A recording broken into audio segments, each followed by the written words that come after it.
Welcome to the 3 Knockdown Rule. Starring Mario Lopez and Steve Kim. Presented by Hustler Casino. Ladies and gentlemen, the 3 Knockdown Rule is in effect, brought to you by Hustler Casino. I'm Steve Kim, joined by my co-host, Mr. Planes, Trains, and Automobiles, Mario Lopez. Hey, thank you, Kimster. You're trying to take advantage, giving me more tequila. Don't take advantage of me right here, Kim. We also got Smoking Tim Frazier and Tino on the edits. Taking a look at the Boutsheet for this week's show. Banzai! Junto Nakatani and its buzzkill, Lomachenko, is tabled for 2024. And joining us live in studio, Serhii Bohachuk and Tom Loeffler. Hey. And then we have Final Flurries. But we want to let you know this podcast is sponsored by Hustler Casino, located just 15 minutes from downtown LA. Make sure to come by and play in the VIP Baccarat games for your chance to win a luxury designer gift every Thursday starting July 11th. There will be 3 prize drawings every Thursday at 4, 6, and 10 p.m. Play now to earn drawing tickets for a chance to win at Hustler Casino. Round 1. All right, so we begin round number 1 from the land of the rising sun in Tokyo, Japan on ESPN+. And still, the WBC bantamweight champion of the world, Junto Nakatani, just slices up Vincent Astrolabio in 1 round to improve to 28 in 0-21 knockouts. Mario, look, I get it. He didn't exactly face Luisito Espinoza or Jerry Penalosa, but sometimes it's not about who you beat, but how you beat them. I think this guy is one of the elite fighters in the world, pound for pound. Well, that's a bold statement. He passed the eye test with flying colors. What's so impressive to me is he throws his combination so sharp. The punches are locking out. They're so crisp and they're so nice. His footwork and his positioning, he measures his distance so well. Rudy Hernandez has really done a great job with him. After that fight, Nakatani versus Bam has gotten is now in my Mount Rushmore of fights I want to see. I want to see that fight so bad. Now, mind you, Junto hasn't faced the opposition that Bam has yet, but Bam also hasn't faced a young, strong, talented guy like Junto. So I'm not saying I want to see it next, but I want to see it. And that is now one of the top fights, at least on my radar. Do you agree? Absolutely. And I know Rudy Hernandez, who I think is doing such a great job. He's not only in the running for Trainer of the Year 2024. I think the next time he says hello to you at a UFC card, you might actually acknowledge him and act like you know him and just not walk away so rudely. How do you have any friends, Ken? I don't know how you have any friends. Well, he doesn't. But Mario, you talk about Nakatani's technique. I've seen this in the gym. They work on specifically getting the knuckles across, turning over punches. He turns over his punches so nice, and those combinations are crisp. He's dangerous those first few rounds. Yeah, too. And that body shot was just a laser straight right down the middle after a high jab with the left hand down low. And you look at Nakatani, he's tall, he's lanky, and look, he had some issues making weight at 115, but at bantamweight, you could start to see the man strength. Here's the interesting thing about the landscape at bantamweight. All of the champions are Japanese, including Inoue's brother, Takuma. You don't think a victory over him would set up the storyline? And again, I'm with you. I want the Bam fight first, because that right there would really legitimize Junto Nakatani, okay? But the storyline that if you beat Takuma, you know who's at 122. Well, of course, but I would still love to see the Bam fight, all things being equal, to be honest. I don't know if it's just the different cultures, these worlds colliding, and makes it more international. I really would like to see that fight maybe 2-3 fights down the line. Do you think that's too soon? No, I actually don't. Keep this in mind. Junto Nakatani is only 26 years old, and I believe Bam is in his mid-20s. We need to have more fights where the guys are in their mid-20s instead of their early 30s. I think that absolutely matters when you start facing or pairing off guys at the physical apex of their powers. But Nakatani, I've literally seen this guy grow up in the gyms from the Maywood Activity Center, Panda Boxing, and now Manny Robles' Knockout Boxing Academy. This is a guy whose best boxing and fighting is still in front of him. And he's becoming a thing and I can't say anything yet, but there's going to be some significant news as it relates to Junto coming out very soon. And all I could say is this: if American fans want to see this young man in person, they will have that opportunity sooner rather than later. He's already fought here twice on undercards. I think he's going to be bumped up the marquee. I'll just leave it at that. Okay. Also on this card, the new WBO flyweight champion, trained by Rudy Hernandez, developed him as a young kid. I've seen this kid grow up too. Princenza, Anthony Olasquaga with a KO of 3 of Rico Canu. So look, all of these awards can be very subjective, and I know that there's other strong contenders, guys like Robert Garcia, who has a great stable. He wins every weekend, it seems. But when you have a guy like Rudy, who does not work in volume, but when you are able to develop young kids from 0-0 and take them all the way to title. So talking about one guy, there's nothing more gratifying. Right. So you have one guy that's a 3-division world champion who's now popping up on pound for pound list, and Olasquaga, who in less than a dozen fights has become a world champion. Rudy Hernandez needs to be given a lot of credit. Moving on, Mario Buzzkill. You know that weekend you had cleared off to go see Gervonta Tank Davis against Vasyl Lomachenko?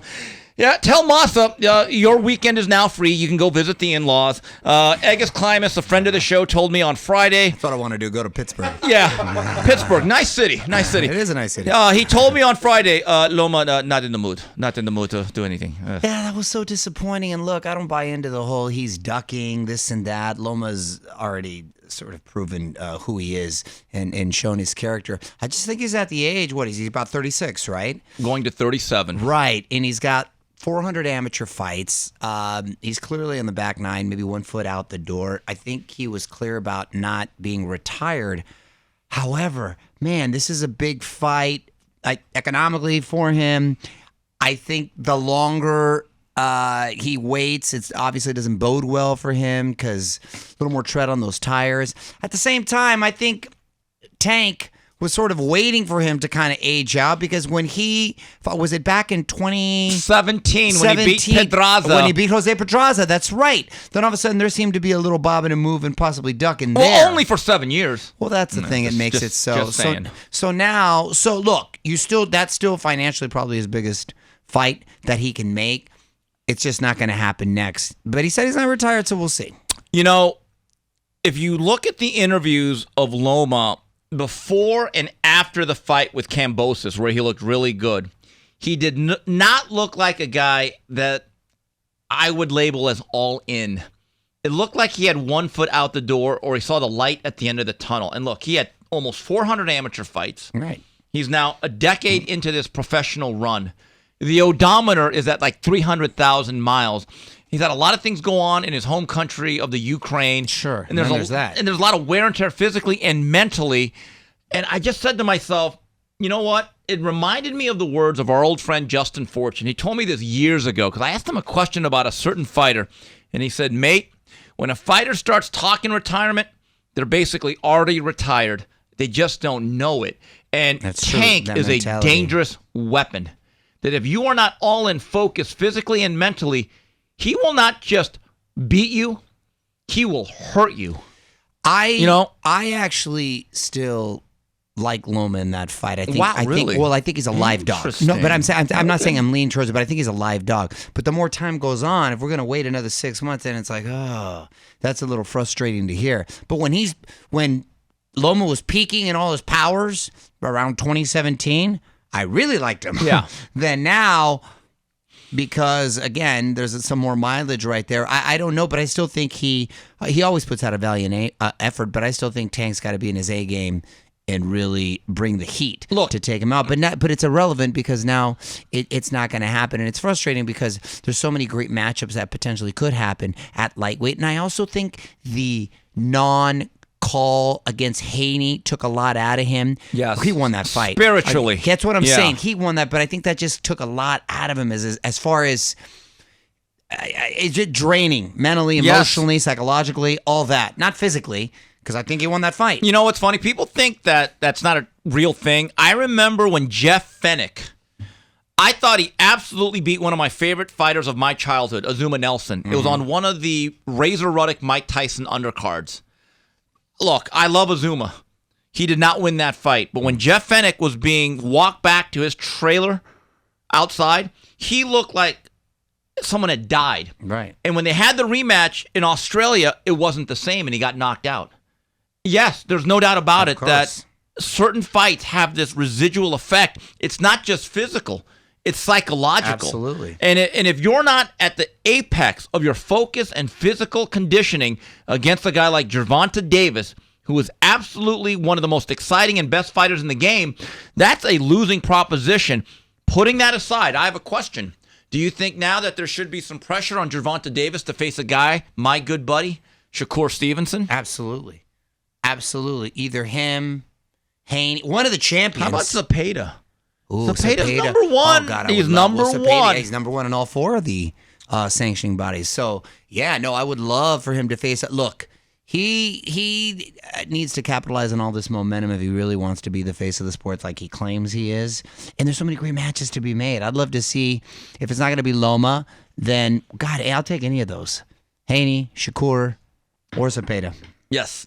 All right, so we'll be back, and joining us in studio is the dynamic duo, and they have a big date ahead of them, August 10th at the Mandalay Bay. Tom Loeffler and Serhii Bohachuk join us in studio. More of the 3 Knockdown Rule brought to you by Hustler Casino. Catch us streaming live right on YouTube. Welcome to the big leagues, kid. $1.2 million.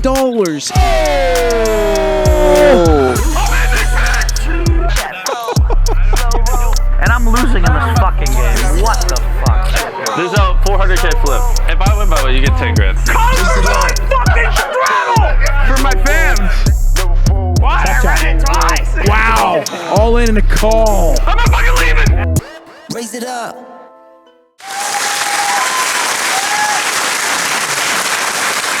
And we're back on the 3 Knockdown Rule, brought to you by Hustler Casino. And Mario, an old friend, joins us who's got a big date for one of his clients coming up in a couple weeks. Yes, one of my favorites in the game, always a gentleman, Mr. Tom Loeffler. Yeah. And the man, Serhii El Flaco Bohachuk. I love, hey, first of all, that's an awesome moniker, nickname, El Flaco. How'd you get a Mexican-Spanish nickname being Ukrainian? He got it up at Big Bear at the summit with Abel Sanchez. Is that right? Abel He gave it to him? El Flaco. Taught him some Spanish, and it's great to be back on the show, guys. It's been a little while. That's but awesome. With the Triple G days, I was here all the time. That's right. That's right. It's great to see you. Because when I came, I'm starting 147 pounds, and I'm tall and skinny. And Abel Sanchez say go to scale and check weight. I'm check and He didn't believe he was 147. Really? Yeah. Wow. Yeah. So- And check weight. He's so wow. you being Flaco. Yeah, Flaco, it Now works. you're Flaco. Yeah. I love it. So August 10th at the Mandalay Bay in Las Vegas, you are facing Virgil Ortiz for the WBC interim junior middleweight title. Now, this is interesting. You've shared the ring with them. You sparred about 50 rounds. What do you remember most about getting in there with Ortiz? And before I have sparring with him, sparring and sparring, fight is different. I have sparring with him. I'm learning a lot of combination. He's smart guy. He's power. He's smart. Mexican guy. A lot of Mexican guy just too much throw punch. And he's different. He's more thinking. He smart pressure. He's smart pressure. He's moving. He's thinking. He's good boxer. I'm happy because it's big chance for me beat this guy. Yeah, well, that's a very kind, respectful response to that. So you're clearly a gentleman. You mentioned he's strong, but you, sir, are strong yourself. 24-1, 23 knockouts. Incredibly impressive. And I know you obviously you were sparring with. Where did you guys spar, by the way? Was it in Texas? Was it here? Here. Manny Robles' gym. So at Manny Robles' gym.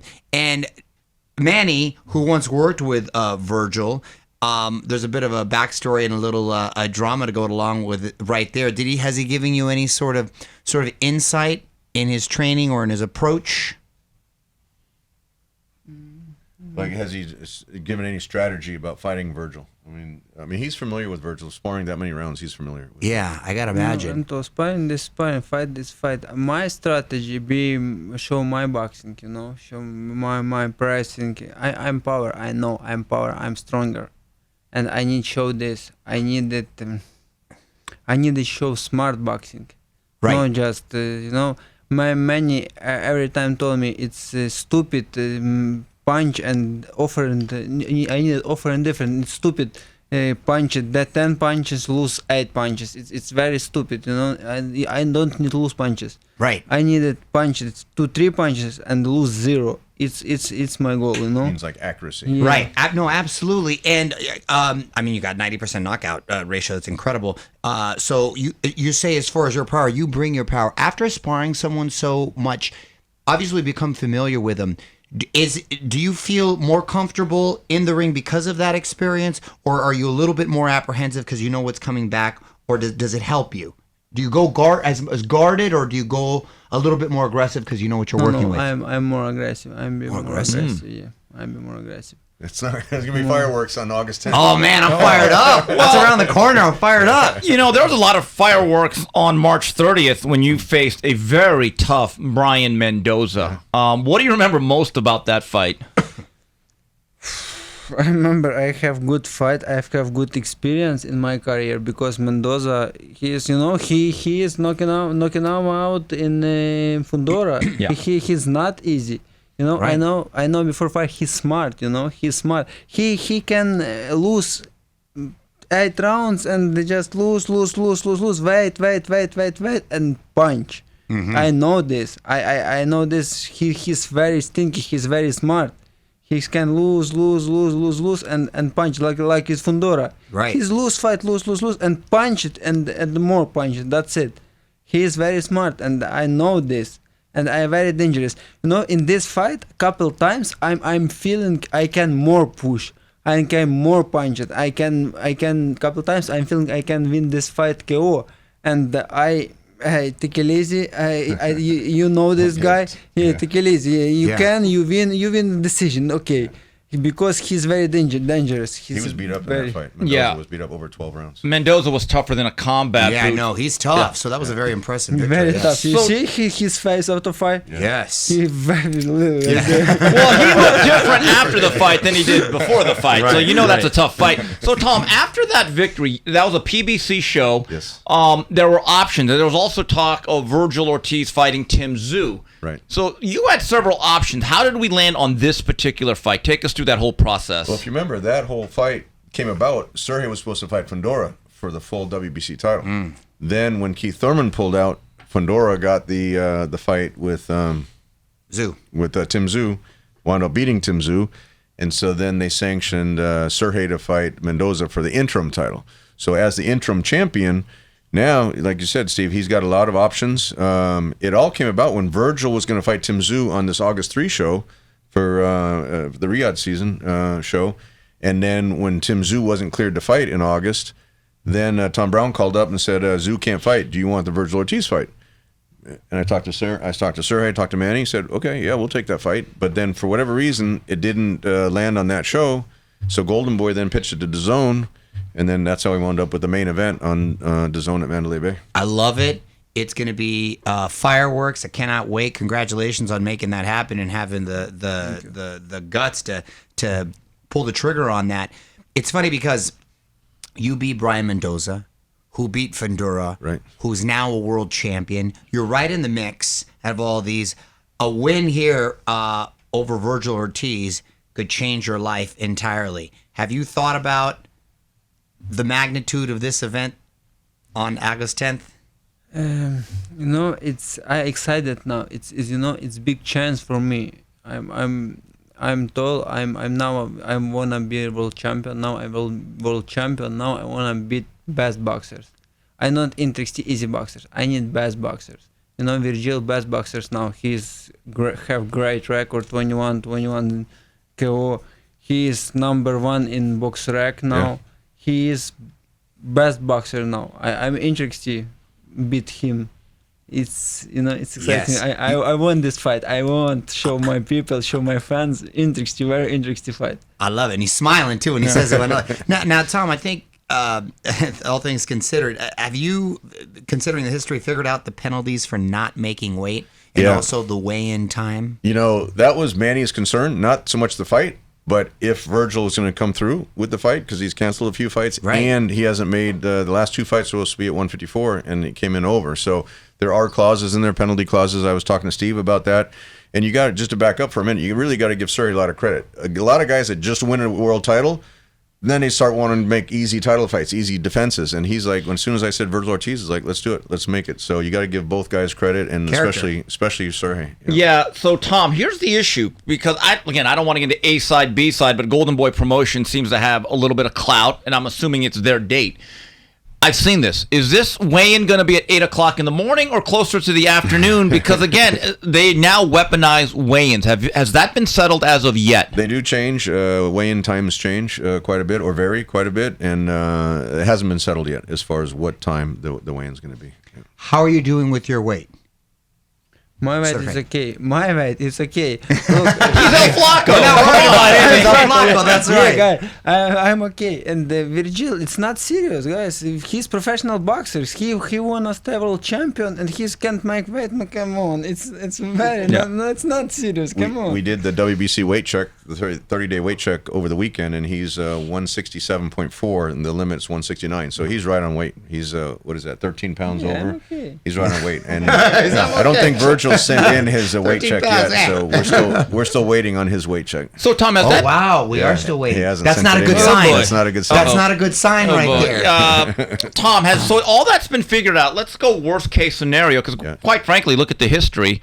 That let's say Virgil doesn't make weight. Do you have a protocol in place saying, okay, we're going to do a second day weigh-in, this is the financial penalties? Has that already been mapped out? There's a protocol in place for that, yeah. And, and if he's too far overweight, then I told Eric at Golden Boy, I said, if he's too far overweight, then it doesn't make sense for Serhii to get in and jeopardize himself. Even if Virgil can't win the title, you don't want to get in where he's too far overweight. Right. No, and I'm sure that they're going to have to understand it and respect that. As far as 360 promotions, Tom, is it how difficult is it to keep boxers active these days, just with the politics and the slots that are available?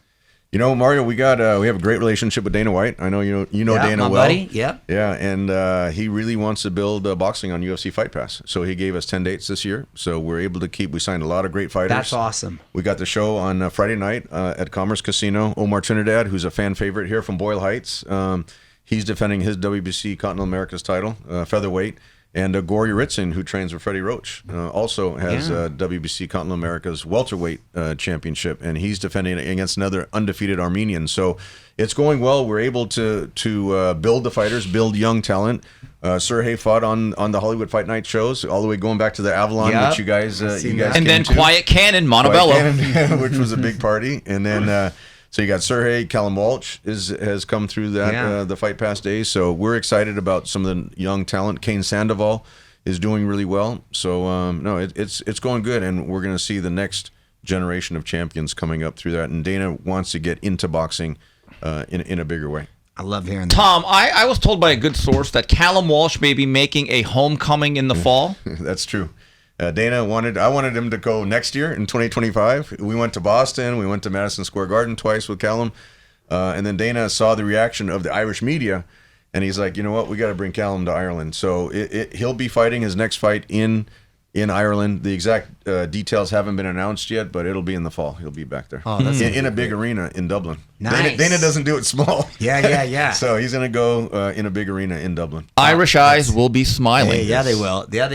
Serhii, I got to say, it's incredibly impressive what you've been able to do with everything that's going on in your homeland right now. I know you went to visit your mom and relatives back when Russia attacked in 2022. How's the situation? How's your family doing? What are you dealing with as far as that's concerned? It's okay situation. It's now family okay. My brother in government now, in military. In military now. My mother in home. Now my brother in home couple weeks and mother quiet. When brother going and mother nervous, and bad situation, very bad situation. Situation, you know, when start war, everything world say war bad, Russia in the terrorist country, no, stop. Now quiet, now it's okay, it's situation. Now more bad situation. Wow. Bombarding, missing rockets, and you know, bombarding bombarding civilian people. Yeah. You know, They hit the no, children's just hospital. you know. Yeah. Like And a week ago. yeah, children hospital. It's stupid, you know. It's not war. It's genocide in Ukrainian people. It's very stupid. In bombarding, it's very bad. Ukrainian very bad station, and. So, Tom, I know every fighter gets impacted differently. You know, we talked about what Lomachenko went through, Alexander Usyk. You had to do your part. You had to pull some strings to make sure he can continue his career, did you not? Absolutely. No, he was there to renew his visa. That's why he was back in Ukraine. We had the appointment at the U.S. Embassy in Kiev.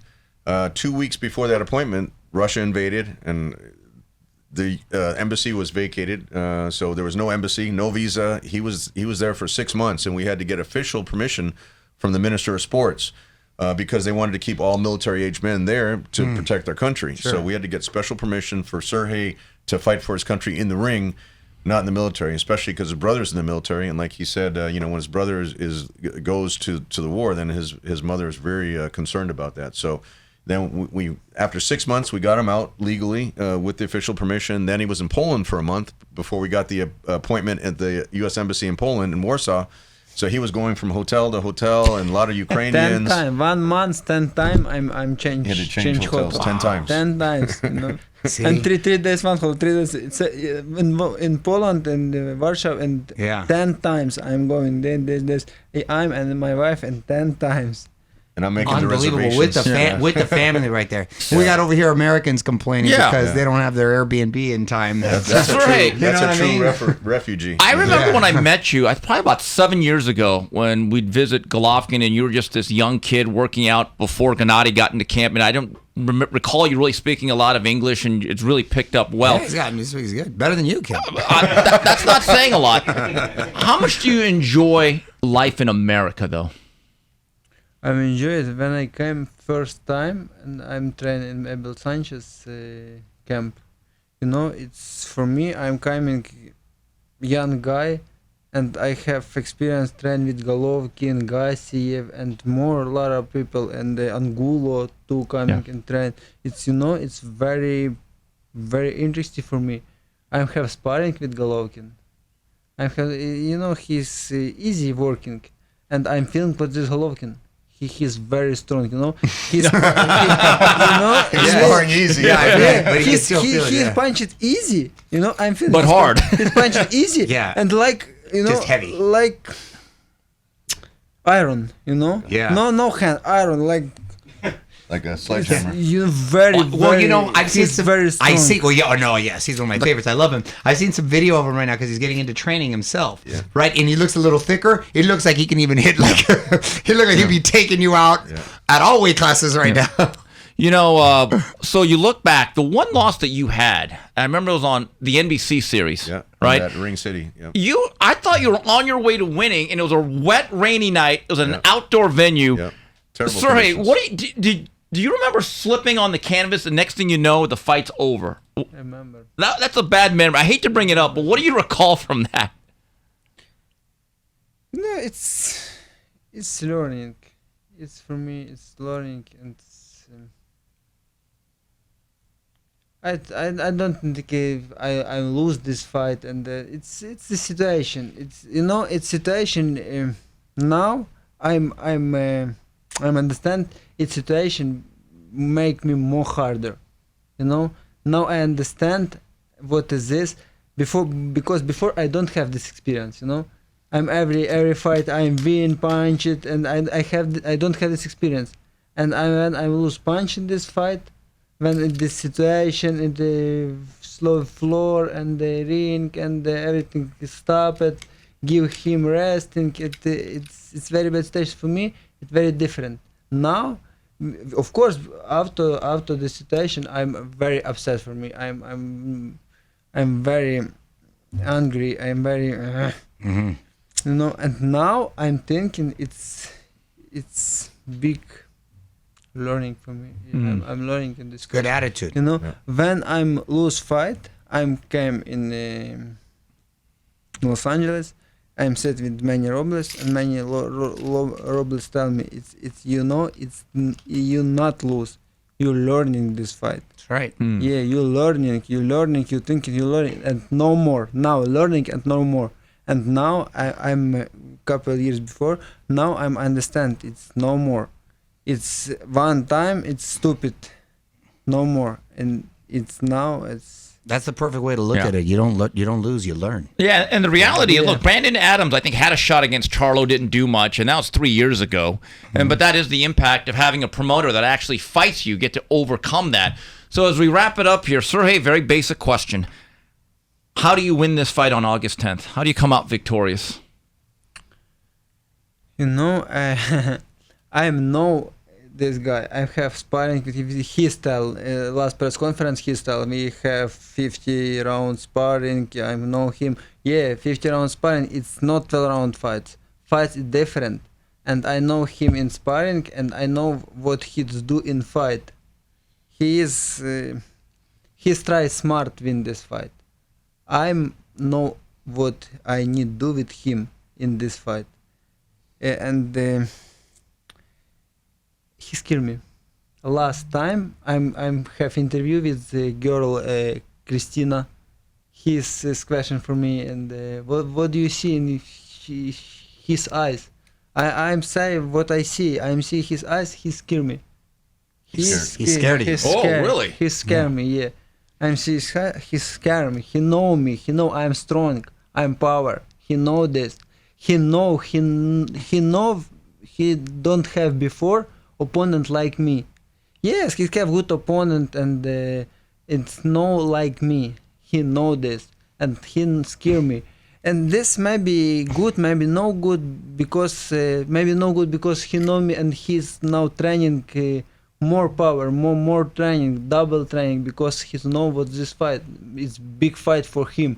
It's best fight for his career now, and he know this, and he's training now and strong. Serhii's very confident. Yes, I like that. It's inspiring.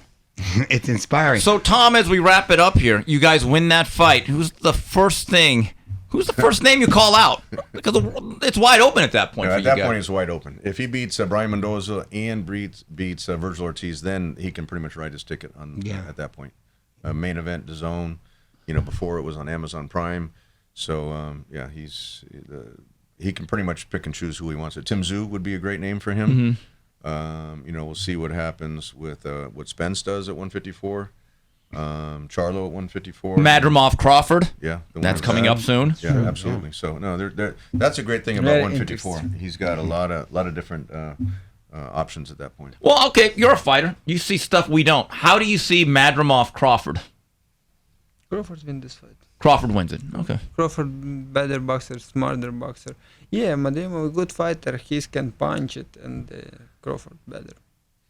Okay. Short and simple. Yeah, right to the point. All right. Well, Serhii, Tom, thank you for joining us. And when you win this fight, please come back, join us again. Good to see you. All right. Thank you. Thank you so much, gentlemen. All right. We'll be back with more of the 3 Knockdown Rule brought to you by Hustler Casino. Final Flurries.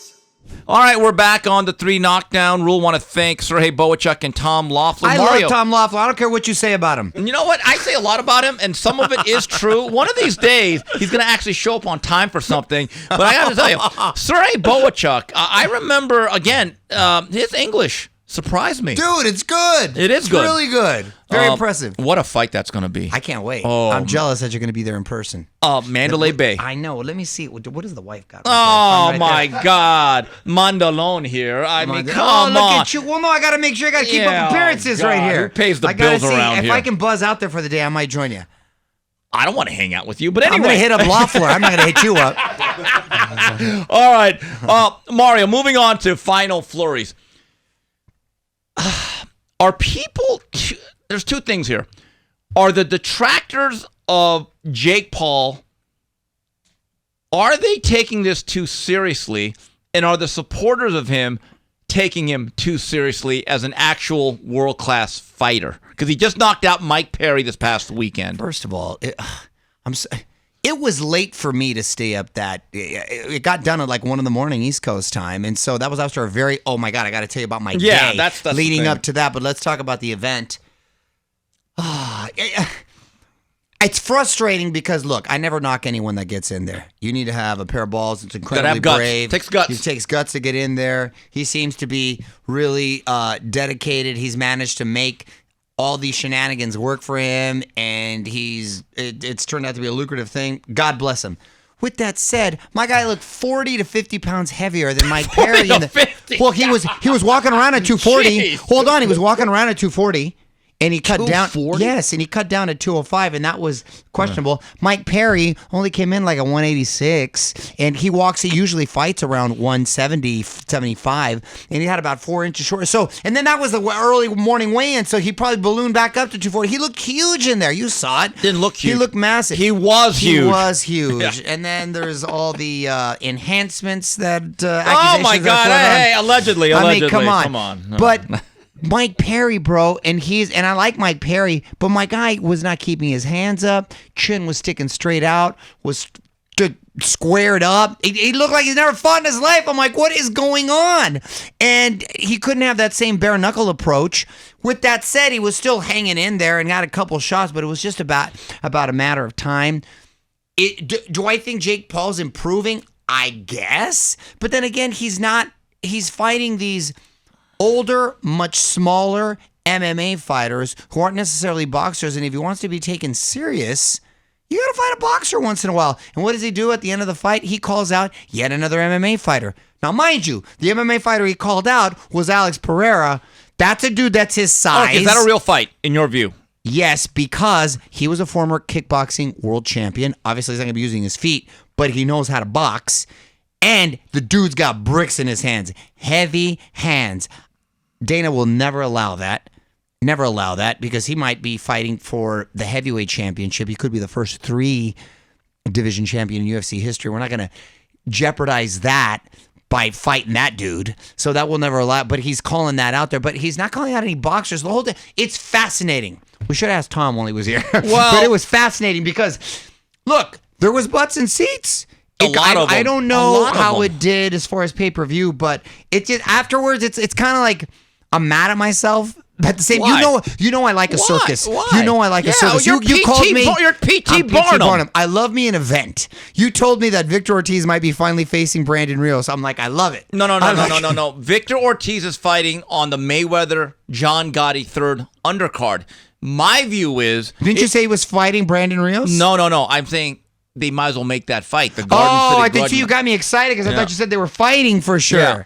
But anyway... I would see that. I would see that because they're both deteriorated enough to where it would be, I think, actually competitive, and it would be a lot of fun. I like those kind of shenanigans, those kind of crazy fights. You're the Mexican Barnum and Bailey, but here's the conundrum that we're facing here. I think Jake Paul's actually improved, but he's really so much better than these influencers, bare-knuckle boxers, and MMA guys, but he's still miles away from being a real, quote-unquote, boxer. Also, the fact that the commissions allow these physical mismatches and he could become his own matchmaker, it really is not sport. It's spectacle, which is okay because I'm a capitalist. So it's an exhibition. And if you can, it goes on his actual record, right? But That's I saw a graphic that actually listed all his opponents, and it said stuff like basketball player Nate Robinson. Right, Nate Robinson. And God bless him, he's going through some stuff. And I'm just saying... Van Askren, a wrestler. Who basically, he didn't give much of an effort. So here's the issue. I saw something on the undercard, and I said, you know what? That would actually sell. What about him against Julio Cesar Chavez Jr., who won on that Saturday night? I didn't get to see how Chavez Jr. looked. How did he look? Just like you expected he would. He looked bad enough that I think Jake Paul would say, you know what? Orale. That's the guy. Well, listen, it would be smart on paper. Boxer, former world champion, the name. Mexican market. Yeah. I mean... God, I wish Chavez would. And if he loses that fight... for that fight. No. If he loses that fight, I think Senior would finally say, you're disowned. You're disowned. You don't ever show your... He's not base. Dude, I'm telling you, Jake Paul walks around like 240. Of course he does. He's built like a linebacker. No, but what is Junior walking around at? How big is he? What did he fight at? It was probably in the high 190s. Yeah. 198? Yeah. Okay, well then maybe. Does he beat him? He's got to be. Dude, I don't know. If I'm senior, I'd disown him. I'd say, you're never coming around Culiacan again. I'll tell you that much. Well, he fought one boxer. Yeah. Right? About Tommy Fury. And he lost. And that was his... So this would be his second against a boxer. So, yeah, I don't know. Also, I don't know. The whole thing is fascinating. On that undercard, a young man that I've known about for years. Oh, yes. Ashton Silva out of Long Beach, California. Who was winning every round. Every second of every round. And I was on the phone with the noted matchmaker who said, man, this guy's good. Then all of a sudden he says, oh, my God. And it happened right as we're on the phone. That was a vicious knockout. You think he'll ever be the same? I was just going to say the kind that you might not ever recover from again because it was that brutal. Whenever you see a fighter get knocked out and go face down, that's next level as opposed to going on their back. They never get up. And I don't know if he can recover, not just physically, I'm talking again psychologically, emotionally, all of the above. Mario, as soon as that happened, I went to his box rec, and he had not fought for 5-6 months. I'm just going to make this point again, and I know I belabor it. I don't give a damn because I know I'm right. Fighters at that level should literally be fighting every 2 months. Absolutely. Now, I don't know why he was so inactive, but when people tell me that kids like that, well, they're in the gym and they spar all the time. Mario, here's the thing. When you spar all the time and so much, you get away with stuff and you develop a false sense of confidence with the 16 to 18-ounce gloves and the headgear, and generally against guys that aren't really trying to hurt you. So you start developing this veneer that is very phony. And look, let's not go overboard here. He looked good for 5-6 rounds. But Luca's body just had an opening that probably in the gym doesn't really matter. But in a real fight with 8-ounce gloves, and this other guy's actually trying to hurt you, that's where I think activity really matters. It was a lead right hand followed by another lead right hand. And his chin's... with a devastating and his hook. chin's all up in the air through the uppercut from too far, and I said, okay, but anyway, good luck to Ashton Silva. He's a nice young man. I hope he can recover. Now, Mario... Not to go backwards, do you know who's been active? Your boy Jake Paul. He's actually been active, dude. He's actually been active. The only way to get better. It is. So I give him props for that. It is the only way. Now, Mario, you were supposed to be in Florida on Saturday. I had an event as some business matter. I was going to buzz out to Florida. Saturday morning, come back Sunday night. Quick trip, awful. They had this global outage with the system there, right? My mom, right at the peak of it, got out earlier. She only had like a 20-minute delay, and she ended up getting out. I said, okay, I'm going to go there. So I went there. The flight was pushed a half hour. Okay, no big deal. No big deal. It's okay. Then it was pushed 2 hours. I'm like, oh, God. Oh, boy. Then it was pushed another 2 hours. I said, no. At that point, I'm waiting. I'm there 6 hours. And so I said, I can't do it because I can't risk not being able to come back. God forbid something happens, because all my team from my NBC show is in France right now for the Olympics. I would have missed the radio show. I would have missed that. It wouldn't have been a really good look. So I said, and the 3 knockdown rule. Come on, and give the us 3 some knockdown rule. That's right. I wouldn't have not seen you though. That would have been a bonus. Yeah, but, for me. Don't give yourself too much credit. I had my son with me. It was just whatever. Oh, geez. Yeah. Really? So, but he was paying as a live pad. He was fine. 6 hours there. Okay. My buddy Donnie, who you know, was also there. He was going to work. My buddy was hiring him to shoot some stuff. I said, Donnie, you can choose to stay. I can't run the risk of not being able to come back. I go, they're paying you whatever. I get it. And he goes, I'm gonna stay. I go, okay. God bless you. You stayed. Dude, they pushed the flight back till 11 p.m. Mind you, we got there at 9 in the morning. So he waits from 9 in the morning till 11 p.m. 11 p.m. came, canceled the flight. Oh! Can you believe that? He didn't get home till 1 a.m. and he was there at 9 a.m. Oh, so I was there all that time and I got home in time to see your boy Jake. Yeah, because we were talking. I know. I saw some of the footage from McCarran. Dude, people were pissed. The people next to me were waiting 12 hours. And see, I at least got to go home, L.A. Right. These people were waiting to go to Houston. They were waiting 12 hours, and then they found out their flight was canceled. And shout out to the guy that said, Mario, go home, right? The guy. Yes, the guy. My boy Wade. Wade King, thank you for understanding. I owe him one, which I'm going to make up for in January, come to find out. Wade, you are a scholar and a gentleman. He is. So... God bless everyone out there that's traveling. What did you eat in the airport and while you were waiting? Well, I ended up. He's in the lounge. I ended up. I ended up charming my way to the lounge, and so I got to the lounge. I go, bro, the food is good. When you get to the lounge right there, I ate everything with the free drinks. Yeah. Hey, that's cool. 4 or 5, maybe 6 hours. I'm not kicking it there. No, by the 8th hour it gets old. No, I get it. I'm not. You get hammered and the whole thing. I told Donnie, I go, don't miss your flight. I got him in there too. I said, don't miss a flight, and they ended up canceling it. Hey, one last thing I want to mention because you sent it to me. I'm looking forward to the Netflix project, The Murder of Air McNair. I forgot about quarterback Steve McNair. He was having an affair, right? And his side piece ended up killing him. He was taking a nap. Oh, he was taking a nap. I remember the day it happened. Dude, that's cold as ice. It was 4th of July of 2009. I'm at my friend's house. We're about to go to this party, and it came over the news that Steve McNair had been murdered. And let's just put it this way. It kind of put a damper on the whole day for me because I remember Steve McNair making the cover of Sports Illustrated in 1994 as a quarterback at Alcorn State, an HBCU. And he was actually in the Heisman race. I remember that. And that was something that I will never forget thinking, oh, my God, because he was a young guy. He was in his mid-30s. Very young guy, yeah. And he was married, and he was doing whatever he does inside. But then I don't know how he must have pissed her off something good. You get killed in your sleep right there. So I'm fascinated. I want to see all about it. So thanks for sending that. I'm going to be sure to check that out. That's right now premiering August 20th on Netflix. The Murder of Air McNair. Hey, Tim, Tino, it was funny. About 6 weeks ago or about a month ago, I get an urgent call from Mario in the middle of the afternoon thinking, because he only call I never call him with the sense of urgency. No. You never call me. Period. How quickly did you answer? Well, no. Here's the thing. I know, to reach Mario in the afternoon when he's actually working for NBC, it has to be important. So I'm thinking, oh my God, Mario's calling. I gotta call. I go, hey, what's up, Lopez? Kim. I go, yeah, what's up? Did you know McNair got shot in the head? and I'm driving, and I'm going, wait a minute. You called me. You know what's funny? For that?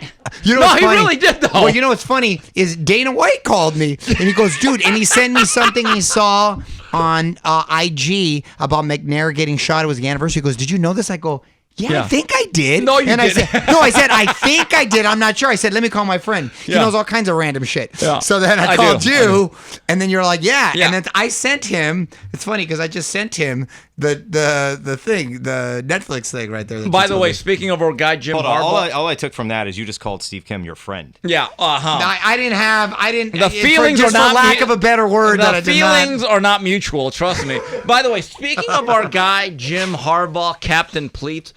Netflix announced it. As a college football fanatic, I'm going to watch this. You remember the spying scandal they did? The guy stealing signs for Michigan? Yeah. They're doing a full-blown documentary on that guy, Connor Stallions. Really? Yes. Well, hopefully that doesn't conflict with the one we're going to be doing with Jim Harbaugh. Oh, what? So that'll be more on that later. What? Stand by. I can't wait till you do this thing on him drinking milk with steak. Yeah, I got to talk to him about that. Wow. You can't be having milk with steak. Now we're friends. All right, well, anyway, that's it. We want to thank Tom Loeffler, Serhii Bohachuk, and by the way, next week, we're going to have wall-to-wall coverage of the Riyadh season coming to L.A. Yeah, that's going to be going to be a lot of fun. Cannot wait. L.A. needs a big event like that, and there's some great fights in that card, so I'm looking forward to it. Yeah, so everyone that complains about what we do, you son of a bitches are so lucky we're so committed, and we love just you hit guys. Kim. He's cursing the tequila. All right, anyway, on behalf, and I just want to say one thing. Again, if you want to sponsor our show, please email us at info@boxbid.io. Again, are you looking to get involved with the 3 Knockdown Rule and sponsor our show? We have some spots available. Please email info@boxbid.io. Boxbid.io is an online platform that helps professional boxers connect with their fans by providing exclusive Fight Week merchandise, memorabilia, and sponsorship. You can even buy a shout-out on BoxBid. So BoxBid.io handles our sponsorships, and we proudly are working with them. Mario, by the way, are you going anywhere this weekend after what you just went through? I am not. I'm not going anywhere. Where am I going next? I'm going to tell you right now. No, not this weekend. I'm going to the beach. And then August 3rd, I'm going to be at the fights right there. Yes, we will. It's going to be a lot August of fun. 10th, if I can get a hall pass, I'm going to see you in Vegas. Don't count on it. I'm not going to August 17th. I'm going to Chicago. Órale. Windy City. All right, so on behalf of everyone that made this show possible, till next week, goodbye, everybody.